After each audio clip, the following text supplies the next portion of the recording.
Hey guys, Tom Lobianco, editor, co-founder 24 Site News. If you read 24 Site News and read my stuff, I'm guessing you know who's with me right now. It's Charlie Sykes. Charlie, what's Hey, up, man? hey, good to be back with you on this Monday in the midst of the apocalypse. I hope you're having a good apocalypse, or at least a good Father's Day. Fair weather, little balmy, Yeah. low humidity, here in the center of the impact crater in Washington D.C. Well, I'm How in goes? flyover country, so we are separated from all of that. I am in Wisconsin, deep in the woods with my dogs, watching all of this happening from afar. I hope it's from afar. Of course, we're right next to Minnesota too, so that's kind of creepy. Thank God they caught him. Uh, Yeah, no, I mean, I don't know where you want to go, but I mean, what a split screen weekend we've had here. The mass yeah, protests all across the country, including here. You have that cringy, low energy, low attended military parade. You right. have this war in the Middle East, and then you have this horrific outbreak of political violence. And it's not just Minnesota. He apparently had a list of 11 Wisconsin legislators. So this is starting to feel kind of it's coming home, and it feels close that we're seeing kind of the sum of all of the political nightmares that we've been experiencing. Yeah, it's so different. The extremism, and of course, we're talking about Vernon Bolter, the suspect in the shooting in Minnesota here. Um, it, it, it, it used to be the extremism was pushed by people who were either fringy or not extremist, or it was pushed by people who were not the president. Now it's pushed by the president of the United States again. Yeah. Uh, and and that really, it reminded me so much of when the January 6th defendants would testify that we were called there by the president. We were following the president's orders. You kept on hearing that Right. repeatedly, why they were doing this. I just, yeah, the reality of it is stunning. Well, it is, and as you're a journalist, and I wish people would hold off their hot takes for the first 24 hours, because there's a lot of confusion. There's a reason we need to be cautious about analysis, but there's also some clarity here. I think we have a pretty clear idea what's happening, and you're right about this. It's that we have this moment where there is so much disinformation out there, so much extremism out there, so much really, escalating rhetoric, escalating violent rhetoric out there.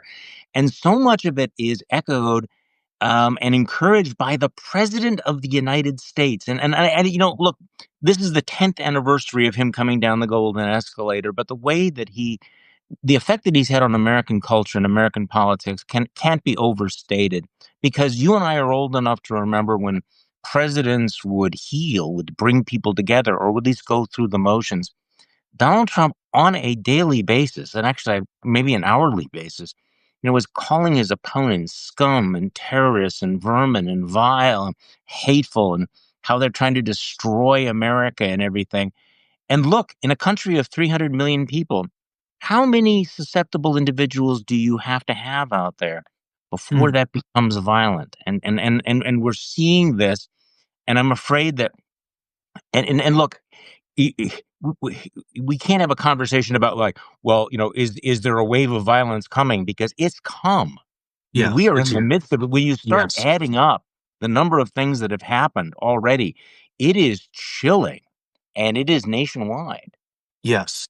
It's that permission structure that it creates, for people to be feral, to lose that natural inhibition of society, all right, that sense of shame of, we were all raised by somebody, you're not Yeah. raised by wolves, not that we know of, at least.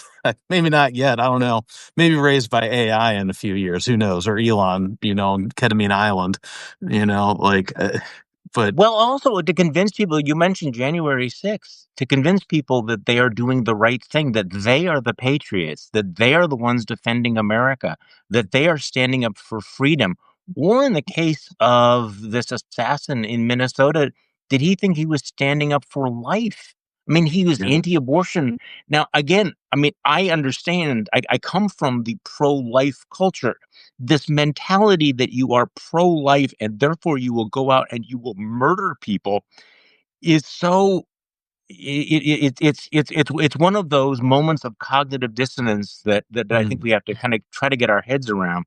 But a lot of these people think that they are the genuine patriots and that they are taking up arms to defend their country against people who want to destroy it. So we're not dealing with just I mean, I hope people just don't descend into the, well, here's another nut job, because that feels like a distraction from what's actually happening. Yeah, yeah.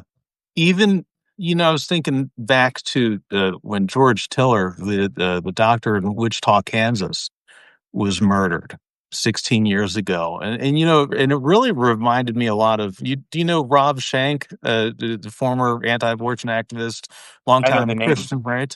Yeah, Yeah. Shank. I mean, I think of all these people that will go and do, look like the Glenn Beck apology tour of 2017, which, yes, Yeah. historic and how long and how quickly those apologies were reversed.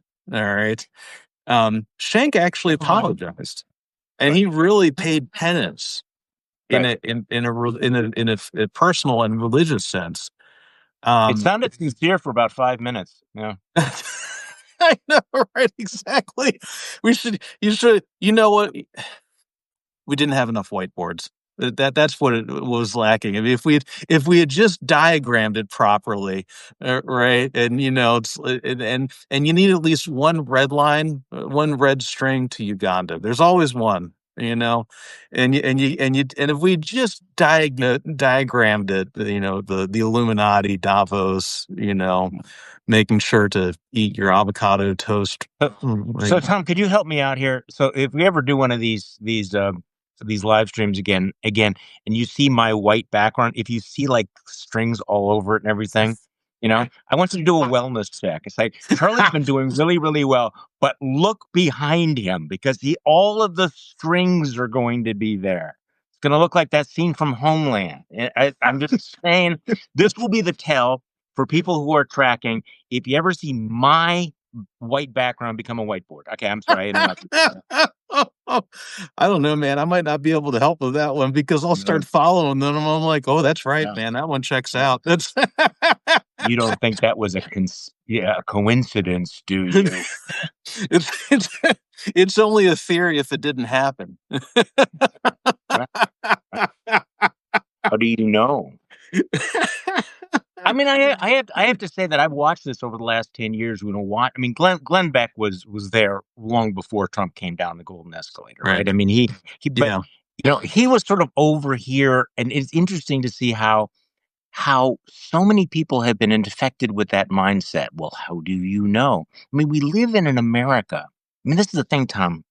Yeah. We we actually live in the America where Yes. Tulsi Gabbard is the director of national intelligence. Robert F. Kennedy Jr., Mr. Brainworm himself, is the secretary of the Department of Health and Human Services. And so it's like, where, what dystopian future can we theorize about? It's right here, right? And watching Yeah. people's broken brains. And by the way, I hope we can talk about Mike Lee a little bit because I devoted my Yeah. newsletter today to the Yes. broken brain, Mike Lee and the broken brains of MAGA. Um, and really what's happened in the last decade, how many people's brains have just been melted. And I'm only slightly snarky when I say that, because I know a lot of you probably do as well. Yeah. People who are like normal, reasonable people who you could have a conversation with, who Yeah. understood, you know, evidence and tried to make sense, and you watch them now and go, "What happened?" Yeah, that you and folks, if you don't already, make sure if you're here, I'm sure you do. But for the 5 people who don't already, make sure to subscribe to Charlie's Substack to the contrary, and I was just reading that with Mike Lee, and the great the Tim Alberta piece from last year, really Yeah. really sharp. You know, I remember I was standing next to him on the floor at the Hmm. Republican convention in 2016. And there was that God, I remember the guy. It was the state party chairman for Utah, and it was the vice chair. The Right before it was the end of the attempt to put down the delegate insurrection, quote unquote, at Right. the 2016 RNC.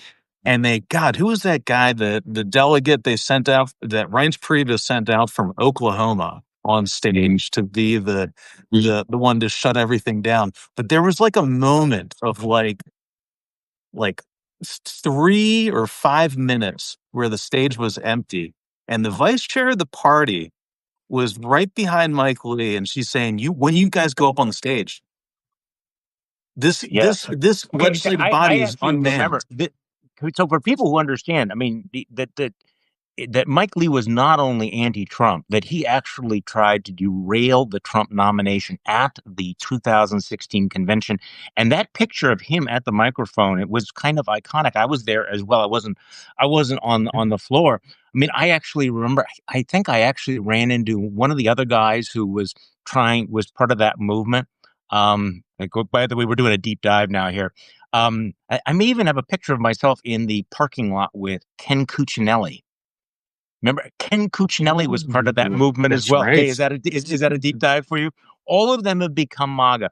And the thing about Mike Lee is that Mike Lee was not just anti-Trump, but he was warning about Trump's autocratic, anti-constitutional nature. He understood it. Mike Lee is not a stupid man.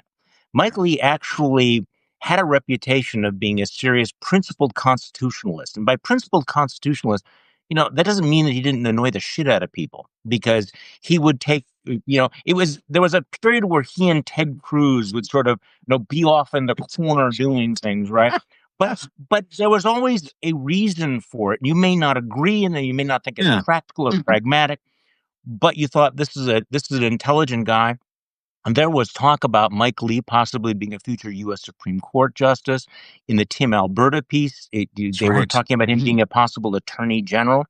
So to watch him go from that serious person to the feculent internet troll that he is this weekend, and we're talking about the fact that he was mocking Tim Walz, he was putting out Yeah. tweets suggesting that the shooter was a Marxist, even after it was clear that he was a Trump supporting MAGA guy, that he actually would do things like, "This is what happens when Marxists don't get their way," or "Nightmare on Wall Street," or just stupid shit like this. I'm sorry. I Yes. mean, it was juvenile. It was not funny. It was, and to do this at the moment of a national tragedy, I really do wrestle with this, Tom. Mm. How do you go from A to B? How do you go from that person? And I say this as somebody who is a constituent of Ron Johnson. So I'm not trying to Oh, cast yeah. aspersions on Utah, to watch someone who was like a reasonable, common sense guy and go, what was the point at which their brains were broken? How did they get Yes. here?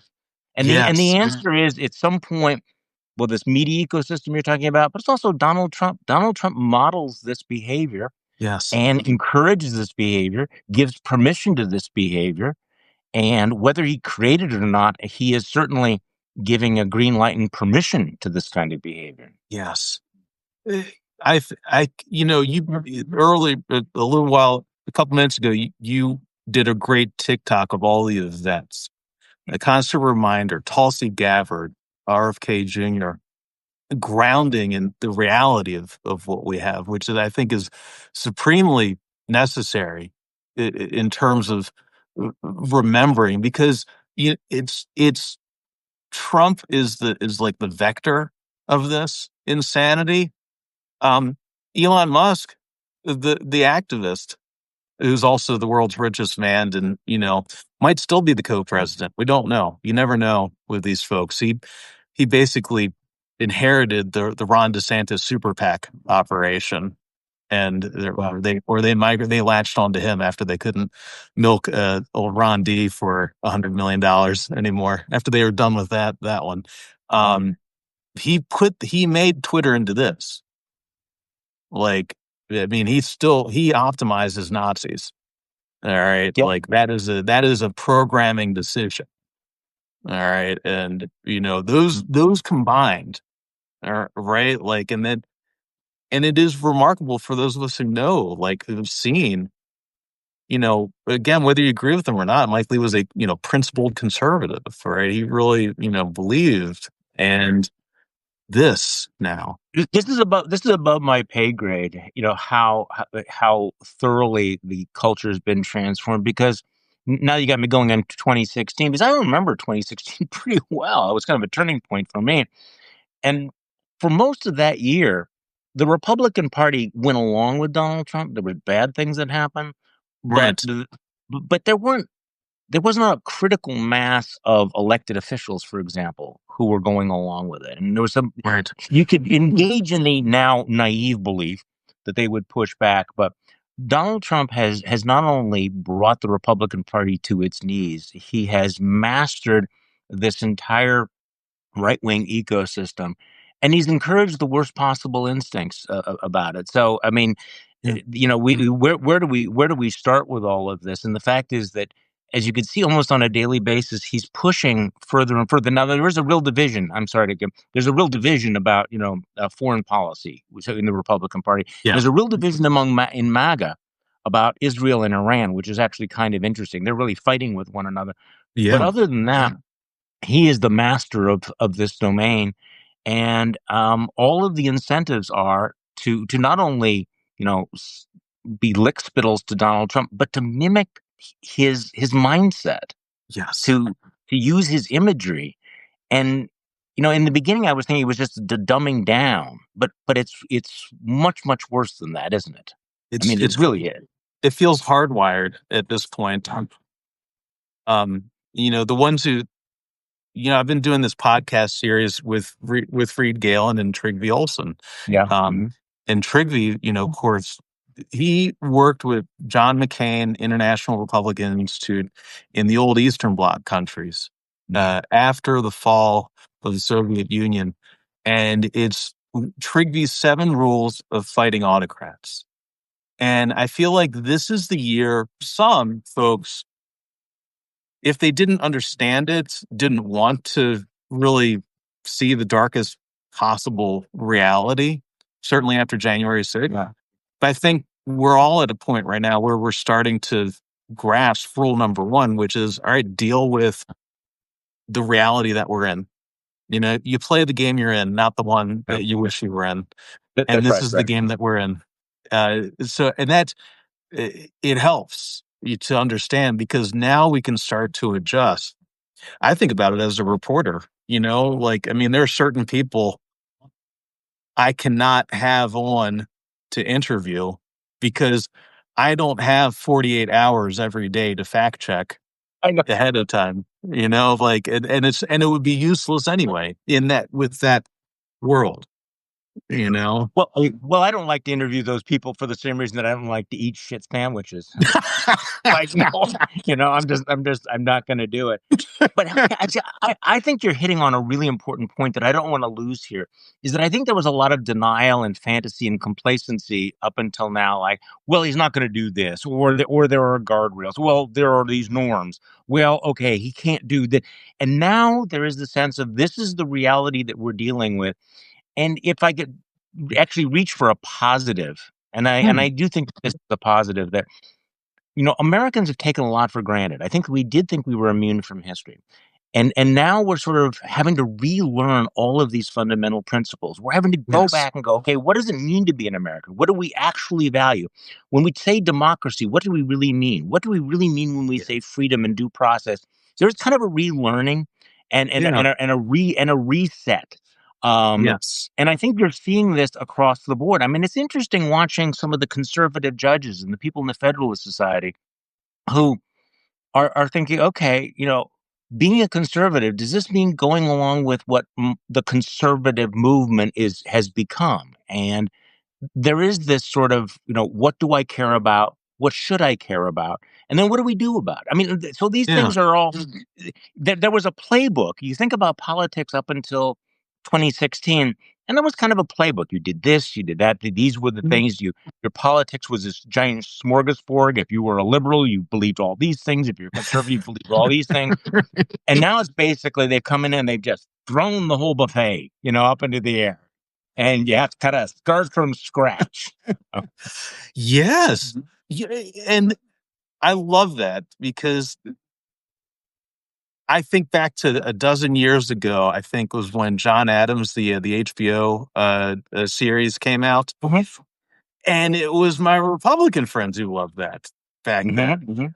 And now it's all my normie friends and everyone who's it's like, you've got like suburban center left moderates being like, "Oh, I love that have you ever seen that John Adams?" And I Yeah. was like, "Oh yeah, do you mean the one from 12 years ago?" They're like, "Oh, I just found out about it. I got like, hold on, hey, where's I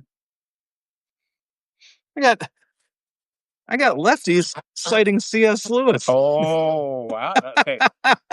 Well, it's like there are a couple of moments where I feel like saying, okay, would you like to hear about states' rights now? Would you like to hear about what? Hey, let's talk about the principle of limited government and why you do not want to concentrate too much power in the presidency. Would you like to have a discussion about the imperial presidency and the reason why we actually we will like things like the filibuster. We like things like because suddenly it's like, well, it used to be a cliche among conservatives that a government that was, what was it, big enough to do everything for you is big enough to Mm, take everything away from you. And suddenly, almost on a daily basis, we're realizing so the government is so powerful that in the wrong hands, it can do all of these things, which yeah. is, by the way, a moment, maybe a libertarian moment to say, Mm, well, this is why you don't want to give the government this much power over industry, universities, mm, civil society, all of those things. And so I think there's going to be an intellectual realignment. I hope people learn their lesson. yeah. My fear is there's a vortex, which is that if you've abused the presidency, just wait till we get our turn. We're going to abuse it as well. But that was always the principle, right? It was why you didn't abuse your power egregiously. Yeah. Because you always in the back of your mind were thinking, well, what happens when the other guy gets in power? What is Yeah. he going to do? And it's now sort of like, fuck it. We're just going to Yeah. do it Yeah. and pretend like we're going to be in power forever. Well, It's like the people I used to tell some of my Republican sources that right after George Floyd and everyone was getting all riled up about Antifa, Antifa, and I was like, oh, really? Like, do you even know what anti-fascist action is? Like, have you seen these people overseas? Like, that is not Antifa. All right, so maybe you don't want to cry wolf on this one because that might show up in this yeah. dynamic. Well, I thought it was very positive over this weekend that the protests were so peaceful. Yes, absolutely. This was I really had kind of the sense like, wow, the resistance seems to actually be learning its lesson. I mean, look, Yeah, I know that we're impatient, but we're only in the middle of June. I know it feels right. like it's been forever. I mean, there was this period in which I think the resistance just had no idea. They were just, back on on their heels. There was so much shock and awe. But this weekend, and I'm not going to say that it's a turning point or a pivot. I'm not going to say any of that Yeah, stuff. But it did feel like this was getting your act together. There were all those American flags. I saw anti-Trump people with the "Don't Tread on Me" flag. It's like, you know what? We're taking the fucking wow. flags back. We're taking the Yes. flag. It's our flag. You don't get to have the flag. It's our fucking flag too, which pisses me off. Yes. You know, um, and Yeah. and they were peaceful, and it was a mass rally. Now there are still these. There are look. Let's be honest. There's a problem. There are some of these extreme left wing groups that try to infiltrate these protests, and they Right. try to they try to hijack them. There are some of these groups that actually do foment violence, and what happens is you'll have Yeah. during the day, these peaceful, mom and pop people with the baby stroller protest, and then you have folks, black bloc folks, come out later. Mhm. But the reality is that was an interesting weekend, let me put it that way, and the Yes. split screen between the success of these rallies. By the way, Yes. how many people do you think turned out for those rallies? Oh God. I mean, I don't want to get nailed for getting it wrong, but I mean the Yeah, sheer number across the country. I had a yeah, friend tell me out in Indiana they had 51 different rallies across yeah. the state. So I mean the sheer like the spread, I don't know, 5 million maybe? I have Okay, no idea. okay. So I am really skeptical about this because everybody lies about crowd numbers, right? I mean, this Yeah, is like classic. So I foundational. really I slow walk this, but I think that it does seem that we're talking in the millions, and it may Yeah. be one of the biggest protests ever. And the contrast between that and those Yes. pictures of the empty bleachers in Washington D.C. for Trump's birthday party, this was kind of a moment, and it's worth dwelling on because Yes. we've had so much shitty stuff to talk about that America was aroused. Now, because Yeah. I'm always a little bit cynical, it's not a turning point if you have like lots of people turn out in Madison, Wisconsin, and Asheville, North Carolina, and other blue states. But you do get the sense that people have been saying, "What can I do? I want to do something," and this is Yes. what they did. And also, don't underestimate the psychological power. And I know that you know this.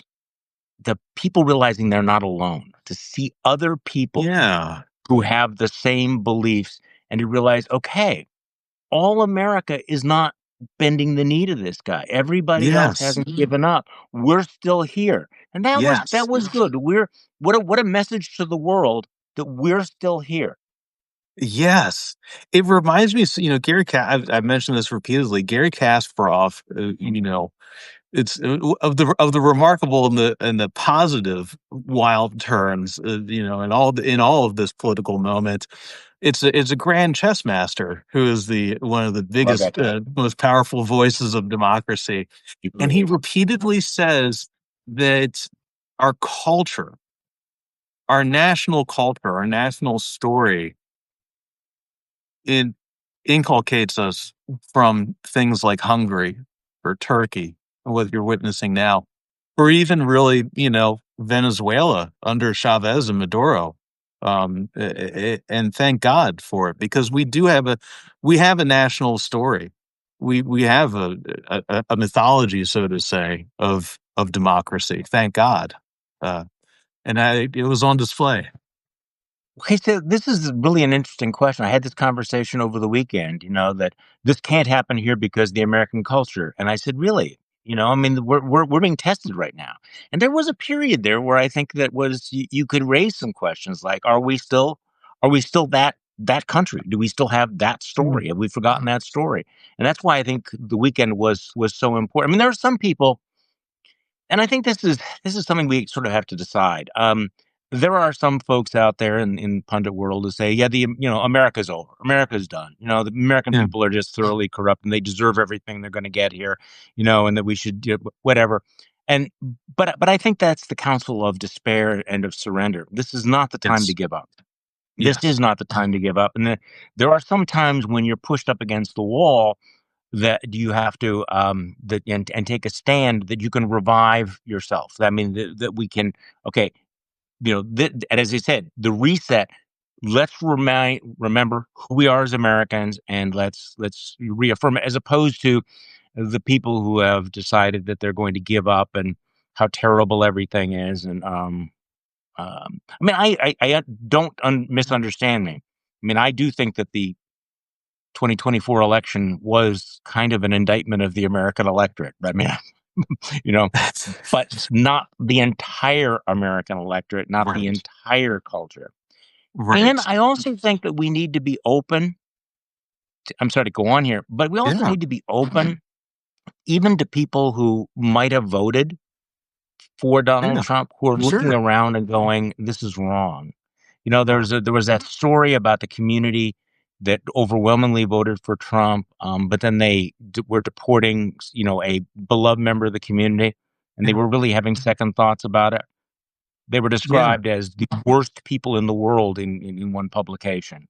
No, these are Yeah. not the worst people in the world. The worst people in the world are not the ones that examine their consciences and go, maybe we were wrong about that. Maybe we Right. should do the right thing now. And because that's the future. I mean, honestly, Yeah. we're going to need people who will say that I may have voted for this other party, but I still have this fundamental innate sense of decency and fairness. Those people Yeah. have to be our allies. We Yeah. have to we have to win those people over, right? Yes. Otherwise, there's no hope. I'm with you, man. I think that there are so many. I come back to the information ecosystem, and there are so many people, and these silos still exist. I think 2024 exposed our information silos, how people are getting things. And frankly, I mean, it's one of the things I really, with 24 site, what I try to do is to re-engage everyone who's exhausted by this, who doesn't know which silo to go with, or being forced into silos by the algorithms. I can't tell you how much I fight YouTube being like, no, I don't want to watch that video. No, I do not care what Prager University has to say Oh, about my nation's founding because I suspect it's not correct. I'm not particularly, and having grace and understanding that people didn't know about a lot of stuff. I was hanging out with a couple friends from the gym. We were talking about the plane from Qatar. And they're like, "Oh, what plane?" I was like, "Oh, the $400 million plane." They're like, "What's a $400 million plane from Qatar?" I'm like, "Well, it might be Air Force One." They're like, "What?" Like, people don't know about this, like, and it's oh, and it's a great reminder. Like, people didn't. I In the polling, in my anecdotal research, I think more people voted based on there's only two genders than they voted oh. on, we want every Hispanic, thrown into, the gulag in El Salvador. All right. Like, I don't think nobody voted on that. Not that I know of, at least. No, I mean it's that. Okay, I think that we ought to crack down on illegal immigration. The border's out of control. I think that we ought to have tougher policies. Fine, there really is a bipartisan um, consensus on all of that. Renditioning people to prisons in El Salvador, no. And the stories, and this is, by the way, okay, by the way, before I go on, your use of the word silo is very important. I've moved past bubble to silo because these are hermetically sealed silos. They're very difficult to Yes. break into, and Yes. until you've experienced it, it's like it. Understand that when you have these hermetically sealed silos, it is very difficult to get information in. It's very difficult to combat disinformation, but we live in a surveillance society, but Yeah. we also live in the counter surveillance society where every American is walking around with a camera and a video camera. And so everything that happens is on. Now, the George Floyd Yes. story, that has a lot of different aspects, and I hope people don't think I'm glossing over. But we're talking about George Floyd, and we talked about George Floyd because Yeah. people standing on the street with phones videotape what happened. Yeah. Nothing would have happened had people not done that. So every time you have mass ICE agents grab a student off the street, someone is videotaping that. Yes. When they arrest the 80-year-old veteran and they tie his hands behind his back, somebody is videotaping that. So we're having all of these pictures and these stories that are out there. If you can get those into those silos, people go, okay, ooh, that because people react to that as opposed to the top line issues. Yes. So Yes. this is something that I think that I people said, what do? We tell stories, and everybody can tell a story, and those stories are taking place in every state and every community in the country, and they are not necessarily what people signed up for. You know, I don't want to be optimistic. They say be No. hopeful, not optimistic, right? It's Well, you listen to me. Yeah, hope and optimism not the same thing. Yeah. I want to be hopeful here because, as crazed and insane as Elon Musk thrashing on ketamine, through the first 5 months or whatever, um, Trump last week said, "Oh, okay, well, we're not going to touch hotel workers and farm workers." All right. And it's like, oh, and we all know, right? If he says he doesn't do something, if he says he doesn't read polls, that means he reads polls, right? And we know Yeah. all about his love of polling. That's working. It's, he's responding. I mean, things like this shadow Secretary of State Richard Grenell, getting shut down by Marco Rubio on trying to coordinate with Hugo Chavez. All right, coordinating with dictators. There's these little blips. I don't want to say hopeful. I don't want to say optimistic, but hopeful maybe that reality is penetrating their world and the public sentiment is penetrating their world. Well, I'm perhaps slightly less hopeful, but I think you're making an interesting point here is that, and this goes back to the whole taco thing that Trump always chickens out. Mm. Why does he chicken Hmm. out? Because there are some realities that he responds to. He responds to the realities of the marketplace. Responds to people saying, you're about to destroy this industry. So you're seeing that on tariffs. But the flip flop, I'm glad you mentioned this extraordinary cave in on the workplace deportations involving agriculture, hospitality. I mean, this guy's runs hotels and everything and golf clubs. So there's two things. Number one, the polls might have been breaking against him, but also, I mean, let's be honest about it. There might have been some, fat cat Botox guest at Mar-a-Lago who whispered in his ear, "This is terrible. I can't find anybody to mow my lawn. Donald, are you going to do something?" Well, okay, we're not going to do that. We're going to exempt all of those things. But this morning, or was it yesterday, he basically declares war on the blue cities, where he's like ripping off the mask to since there was one, and says we're going to be first of all we're going to be selectively enforcing this to these industries, but not to these industries, and we're going to be going after these states, but not these states. Mm. So, on the one hand, you're Yeah. saying that the whole point here is that if you're an illegal immigrant, you need to go because you're an illegal immigrant. And now he's going, well, but we need some of these illegal immigrants. So it's increasingly Mm. incoherent and inconsistent and arbitrary. Now, does that make a difference to the MAGA base? I don't know. But it's kind of a reminder that Donald Trump has no core values, really. He has Right. no fundamental principles. Everything is arbitrary. Everything flows from who I like, who I don't like, fear Yeah. and favor. And if you're on the right side of that, you may think, hey, this is a good deal for me Yeah. until next week. And Yeah. by the way, can I just mention that? Have you been one of my more interest? I'm very, very interested in the story of the big fat cat law firms that caved into him. And now suddenly they're realizing that, oh, this might not have been as smart as we told ourselves. We all told ourselves if we kiss Donald Trump's ass, we'll get peace. He'll leave us alone. They're finding out you can't make a deal with him because he keeps changing the deal. And now you're finding out that you're losing clients. And some of your senior partners are saying, fuck this, I'm out of here. So what looked like an easy way out by surrendering, turning out not to be easy. I hope people in corporate America and civil society are noticing that, with Donald Trump, you either resist him or he owns you. And when he owns you, it can be ugly. It's you get ready for a lot of Trump steaks, Trump wine, and uh, late night text on your Trump mobile. All right, Trump if mobile. carriers keep it. All right, Yeah. gold plated horse shit. Well, Fucking so here's the guy who's been threatening to impose all of these tariffs mm, on Apple and all of the other smartphones, and then suddenly his kids decide, hey, maybe we can start our own. I mean, the level of corruption is so staggering.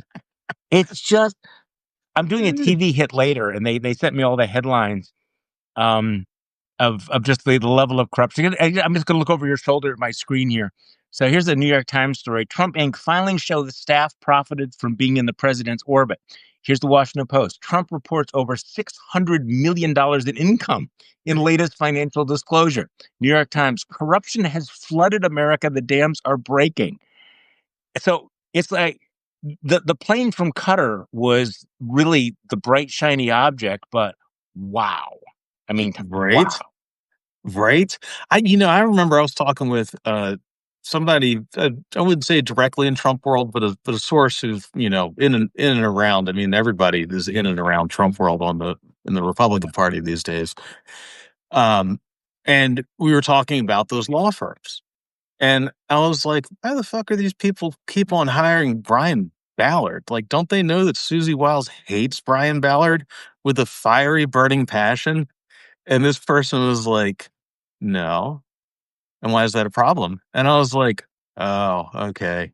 Because they waste all their money on worthless lobbying, and now you have your enemies lighting even more money on fire on a losing prospect, which is exactly what happened. It's Yeah. Well, those folks all deserve each other, don't they? I mean, honestly, I I don't, just I have zero sympathy for anybody in that world. None. it's it really it's you know I'm watching. I've been writing about and covering, and I got my interns at 24 site focusing on the Virginia elections, because this is one of the things that people, can you do something? All right. If you can do something, here's a place where you can do it. All right. And we got the primaries coming up tomorrow. It's the attorney general, lieutenant governor is big fight.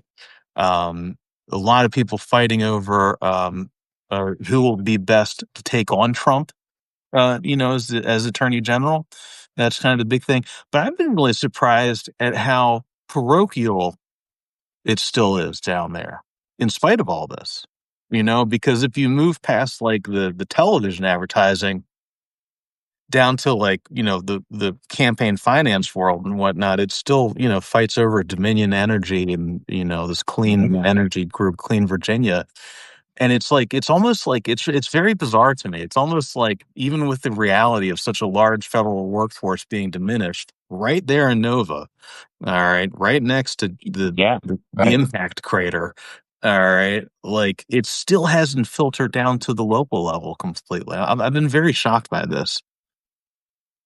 Well, I can't comment on all of that. It just I'm guessing though that the elections are still going to be, just overshadowed by the Trump issue. I mean, you're just seeing that it sucks up so much of the energy. All politics is local, obviously, and you're going Yeah, to see that in places like Virginia and New Jersey this year. But can I just make two comments about things that I yeah, actually do know something about, which is yeah. limited when we're talking about those states? I think it's really important that Democrats notice that in both New Jersey and Virginia, their candidates for governor are centrist Democrats who really, I Mm, think, get the most. Um, so you have Mickey Sherrill in New Jersey, and Spanbauer in Virginia. yeah. These candidates like this, I think, are the future for the Democratic Party. Mm, And I noticed that they like going. Everybody gets excited about the Jasmine Crockett's and the AOCs and everything. Let's just keep in mind that AOC could not win an election in any swing congressional district in America. yeah. And yet the fact that you're having some of these centrists who seem to understand what's going on. I mean, what would the Mm, Senate look like if the U.S. Senate right now look like if you didn't have people like Senator Slotkin from Michigan, people who are mm, willing to call out the entrenched special interests of the Democratic Party. So mm, I guess I'm a little concerned. yeah. I mean, the good news is there are these candidates out there and they are really, really good candidates. And I do think they will show. But the id of the party and many of these silos are much more enamored of the people who are the loudest. By the way, I want to get your take on Mm, something, if I could. I know it's your mm, show, but yeah. Yeah. so what do you make of Gavin Newsom, and the week that he's had? And I say this as somebody that Ooh, you would have asked me a month ago. I'm a big skeptic, and I've made this very clear of Gavin Newsom. I find him a little unctuous. I find him a little bit opportunist. There's something about him, and yet this is a guy who, you talk about kind of meeting the moment. To use that yeah. cliche. It, What do you think? I think so. Um, boy, yeah. That was kind of my feeling too through the beginning of the administration, Yeah. right? Like, the hair's too nice, and all else flows from there. The wildfires in LA, his handling of that. But the contrast again to Karen Bass, um, and he really does feel like he's stepping up and he's playing the game in a more serious way. I also felt like, you remember like maybe like in February or March when JB Pritzker tried to get everybody together. He tried to Yeah, get all the Democratic governors together, and a lot of them were not game for it. right. Um, but now I'm starting to, and again, that's rule number one, Trigby's rules for fighting autocrats, understanding the game that you're in. I feel like people are starting to adjust properly, Yeah, like the understand the foolish. game you're in. Yeah. I think Newsom is doing, if he ran for president alone, just based on that response, I think he would do great. But of course, there's Yeah, reality between now there's and so much then. other baggage. I mean, that's the thing. There's so much other baggage. But what I thought was interesting was that not only was he punching back, but he was punching back, as if he figured out what the game was, that he was able to match this sort of thing. And I think Democrats have been looking for somebody who would be effective, more effective than say a Chuck Schumer or anybody in Washington. And so he actually kind of did model that, and everybody else kind of Hmm. looked pale and yeah, I don't know, a little bit washed out compared to him. But I don't know. Early days, one of the things that I mean, having given you the positive um, take on some of these future generations, Trump has this reptilian instinct to pick the right enemies. Yes, Now, he does. I think he thought that California was the perfect thing, and I'm not sure that he's right about that. I think Hmm. California proved to be a little more prickly than he thought. But now he's saying we're going to go after not just Los Angeles, but Chicago and New York. Well, one of the problems that Democrats have, let's be honest about it, they have a local governance problem. The mayor of Hmm. Chicago, I think, what is his name? He has a Oh, 16%. The guy has a yeah, 16% approval rating. He's a progressive Democrat who has just blown through his goodwill. yeah. And so that's a fucked up situation. New York, you have a primary, but Eric Adams, the deeply corrupt guy who is in Trump's pocket, who's about to be defeated. So if Trump does focus on some of these communities, um, I think that there's some potential there now. And going after Chicago, he's also got to go after J.B. Pritzker, who's more skilled Yeah. than this feckless mayor. But there's a reason why he's talking about doing that. You know, it was like 2022, right after the January 6th hearings wrapped up, and Trump showed up to DC to, I can't remember which conference it was. It might have been the American First Policy Institute. There's like the shadow cabinet that they had there for a while. And he's given a speech and he's kind of going through his, all the ways he was victimized by the feds playing footsie with him on getting their classified documents back for years. And then he made some comment about, men in women's locker rooms, and people laughed. And it clicked, right? Like he read the crowd, and look what the election became. And the same thing with, so what's fascinating to me is how little of this is new, because it's the same thing that Tucker Carlson did immediately after George Floyd. It became blacks rioting.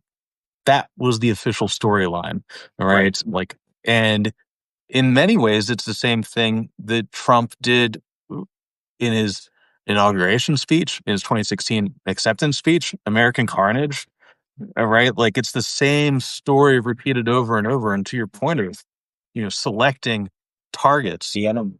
Yep. yeah, he's going to go Karen Bass in the Chicago mayor before he goes for Newsom and Pritzker. Look, this is not rocket science to point out that watch how he picks an enemy, he picks a target, and they're almost always minorities. In Yeah, his mind, he wants to go up against a black woman. He does this. This is the that's way right. that he works. But you've mentioned a couple of times the whole gender issue. And it continues to slightly surprise me that Democrats have not fully engaged on how devastating that issue was in 2024. There was a reason why Donald Trump's campaign spent more than $100 million on an ad about transgender issues and paying for surgeries for prisoners. I live in Wisconsin. We were a swing state. You literally could not turn on the television. You could not watch a sporting event without being pounded, pounded, pounded. And they never respond. Democrats never responded to that. They never deal with that. Every Republican in America right now thinks the magic bullet issue is transgender athletes in sports. Democrats go, oh, this is trivial. Why are we talking about this? Okay, denial is not a great strategy. Okay, you may not think it's a big issue. You may whatever you think, and I'm just talking politically Yeah. now. I'm not talking Right. about the merits of all of this. Right. I'm just saying you understand that you are going to have to deal with this issue. He knows that he has overwhelming public support for it, and also that they are absolutely convinced that this is what won the election in 2024. So you have to deal with this. And I think one of the problems the Democrats have is they know that there are certain constituencies that may be small, but are extremely loud and extremely militant. And Yes. you and I both know you raise these issues, and we're going to get this here. The flying monkeys come out at you and like, you shut up, just stop talking about all of this. Okay, well, this is one of those moments, deep breath. Do you want to win elections or do you not want to win elections? Is this the mountain you want to Mm. die on?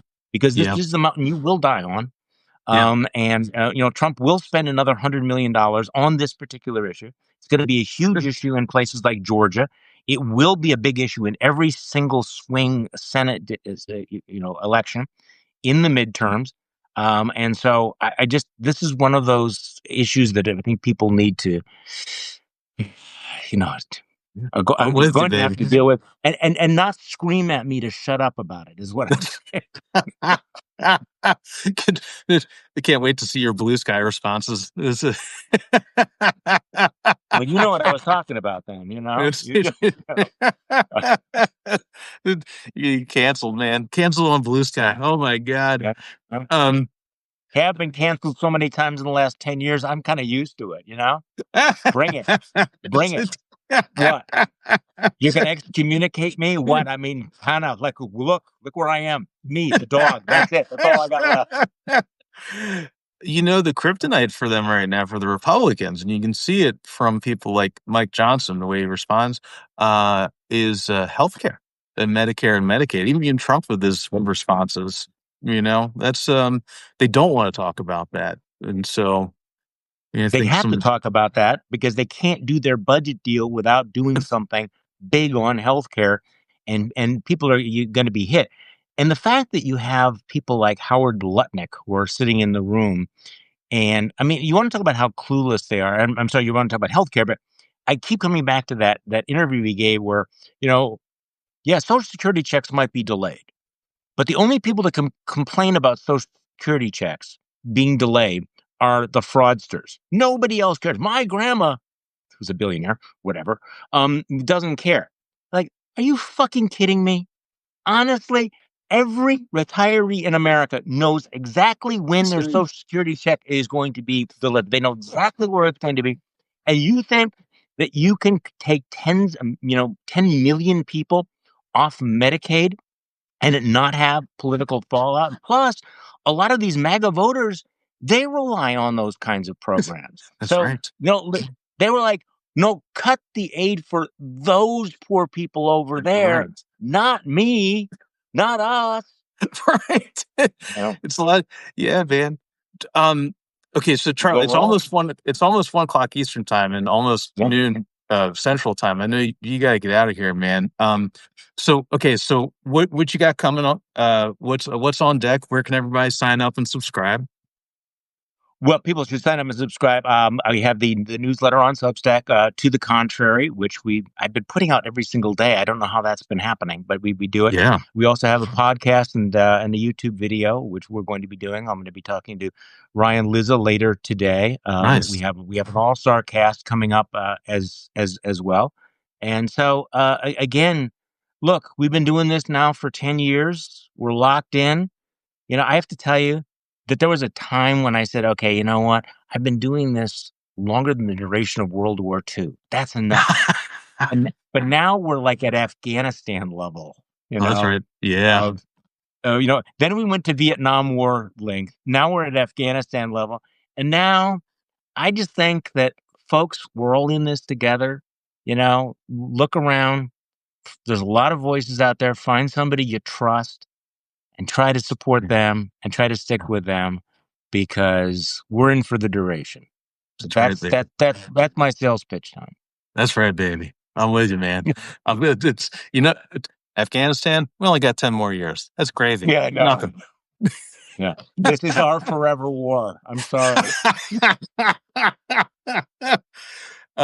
Hey guys, I'm Tom Lobianco, editor, co-founder of 24 Site News. If you're watching and you haven't subscribed yet, please do. We'll have more coming this week. Charlie, thanks, brother. Awesome. Thank you. Hell yeah. Anytime. See you guys. Peace. Bye bye.